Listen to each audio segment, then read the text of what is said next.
Jangan sampai nanti bola panasnya dilempar ke Pak Presiden, seolah-olah Bapak Presiden yang mempunyai tanggung jawab. Saya melatih Pak, fraksi Partai Gerindra.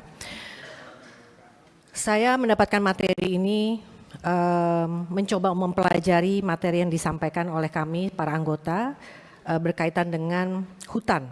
Dan ini jelas dituliskan Pray for Sumatera Barat, Sumatera Utara, dan juga Aceh. Saya terus terang saja, saya dapil Bangka Belitung, pas kejadian ini membuat saya secara pribadi nggak bisa tidur, mikirin ini gimana nasib saudara-saudara kita di sana. Lalu fungsi hutan yang selama ini kita bangga-banggakan sepertinya ada yang hilang. Pak Menteri yang saya hormati, saya paham Bapak baru saja ditugaskan di tahun 2024 ketika Pak Prabowo dilantik sebagai presiden. Lalu data yang disampaikan, Bapak tadi sudah memaparkan ada data deforestasi Indonesia tahun 2020 sampai dengan September 2025. Di sini sepertinya ada tren penurunan. Di tahun 2024 itu saya melihat menjadi puncaknya di angka 216.216.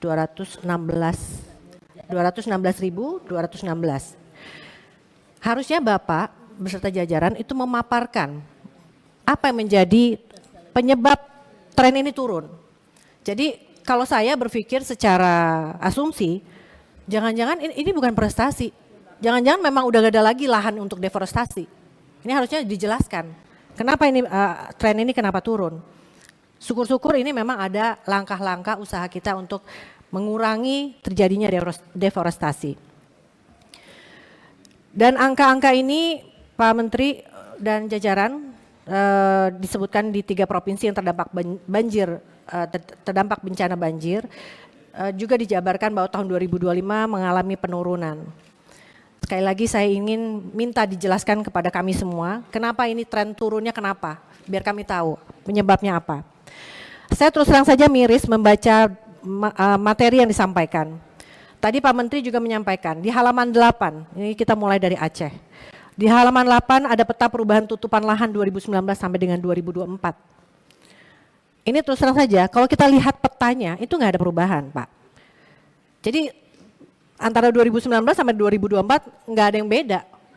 Harusnya yang dipaparkan, yang disampaikan kepada kami itu adalah citra satelit. Per tahun ada aktivitas apa di situ. Sehingga di sini dijelaskan pada kurun waktu 5 tahun 2019 sampai dengan 2024 terjadi perubahan tutupan lahan dari hutan menjadi non-hutan seluas 21.476 hektar terjadi dalam kawasan hutan seluas 12.159. Kalau dipresentasikan 56,61%. Ini enggak kecil angkanya. Jadi kami minta penjelasan ini. Jadi bukan hanya peta yang antara 2019 sampai 2024 sama. Jadi kami banyak yang awam di sini Pak Menteri, tapi kalau memang dihadirkan data secara detail akan kami pelajari. Begitu juga ketika saya melihat sebaran lahan kritis di lokasi das terdampak banjir. Kalau kita perhatikan satu-satu, ini dalam kawasan hutan hektarnya dibandingkan dengan luar kawasan hutan, ini ada yang signifikan sekali luasnya. Lahan kritisnya. Ini mohon maaf, apakah tidak pernah terpantau ini? Dan ini pasti enggak cuma sehari 2 hari terjadi, enggak sebulan 2 bulan. Ini pasti sudah bertahun-tahun Bapak. Dan ini harus menjadi pantauan kita, pantauan Pak Menteri dan segenap jajarannya. Saya sama dengan Aceh tadi sudah disampaikan, Sumatera Utara dan juga Sumatera Barat, ini sama, hampir sama. Intinya yang kami minta ini data secara jelas. Dan ini tadi Pak Menteri juga menjelaskan penegakan hukum. Saya terus terang sedih, kenapa? Karena penegakan hukum ini terjadi setelah bencana besar di Indonesia, setelah memakan korban jiwa, memakan korban material gitu ya. Kenapa nggak dari dulu gitu? Udah lebih tegas lagi dalam pengawasan dan penindakan hukum. Lalu di halaman 26, Bapak menjelaskan juga, sebagai tindak lanjut setelah sebelumnya mencabut 18 PBPH seluas 526.144 hektar. Kementerian Kehutanan atas persetujuan Presiden, saya sepakat dengan Pak Sony, jangan melibatkan Pak Presiden, Pak Menteri inilah yang membantu Bapak, Pak Presiden. Jadi nggak usah melibatkan harus persetujuan beliau, harusnya Pak Menteri, kan kalau Presiden kan nggak tahu secara teknis. Pak Menteri yang membantu beliau. Jadi saya sepakat, jangan sampai nanti bola panasnya dilempar ke Pak Presiden, seolah-olah Bapak Presiden yang mempunyai tanggung jawab. Akan mencabut sekitar 20 izin PBPH berkinerja buruk seluas 750.000 hektar se-Indonesia, termasuk di 3 provinsi terdampak banjir. Ada pertanyaan lagi dalam diri saya, ini kinerja buruknya seperti apa? Kinerja buruk kan bukan sebulan 2 bulan. Apakah tidak pernah terpantau selama ini? Apakah tidak ada monitoring evaluasi, MONEF? Dan PBPH itu setahu saya punya rencana kerja per tahun yang harus dilaporkan. Ini harusnya sudah menjadi evaluasi kita, evaluasi Pak Menteri maksud saya dan jajaran. Dan di halaman 29 ada rencana RHL pada DAS terdampak. Ada 3 provinsi yang disebutkan. Lalu kalau untuk kawasan hutan skemanya adalah reboisasi. Apakah ini cukup? Bukannya kita perlu identifikasi dulu. Kalau DAS itu jangan sampai maksud saya, anggaran sudah besar dikeluarkan, tapi ternyata nggak cukup reboisasi saja. Mungkin perlu ada proses revegetasi. Kan kalau reboisasi kan cuma nanamin pohon.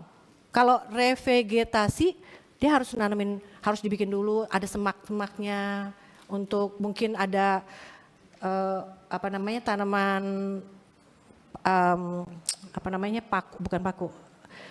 paku-pakuan.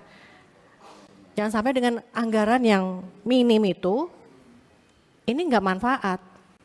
Jadi saya mau nanya nih, apa cukup dengan reboisasi skemanya untuk rencana RHL pada DAS terdampak? Saya pikir ini terlalu dini, harusnya identifikasi dulu Pak.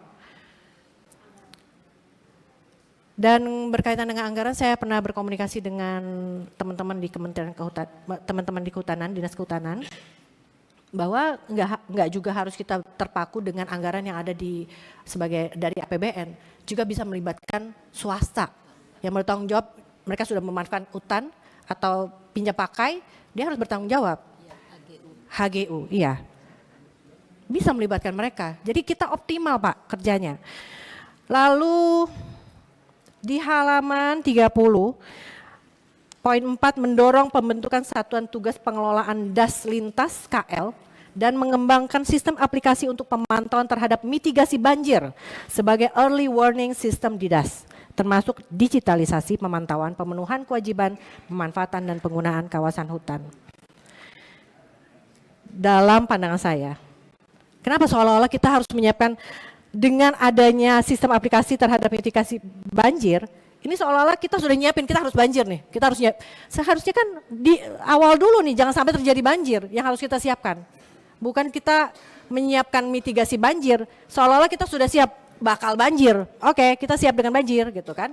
Kan harusnya yang harus kita lakukan adalah bagaimana kita tidak sampai banjir. Itu kan pengawasannya, harusnya sampainya seperti itu kan, jangan sampai lagi ada bencana, ada banjir, baru kita bikin mitigasi ini. Saya rasa itu Bapak, Pak Menteri dan jajaran yang saya hormati. Mohon maaf saya agak semangat berapi-api karena hutan ini buat saya, buat kami semua mempunyai fungsi yang luar biasa. Dan kalau memang tidak melalui dengan pengawasan yang ketat, ini banjir besar ini, bencana ini bukan hanya terjadi di 3 provinsi. Kita akan menjadi ketar-ketir nantinya kedepannya di beberapa provinsi yang ada di Indonesia. Itu saja, terima kasih Ibu Ketua yang saya cintai. Terima kasih, wabillahi taufiq wal hidayah. Wassalamualaikum warahmatullahi wabarakatuh. Download Tribun X sekarang, menghadirkan lokal menjadi Indonesia.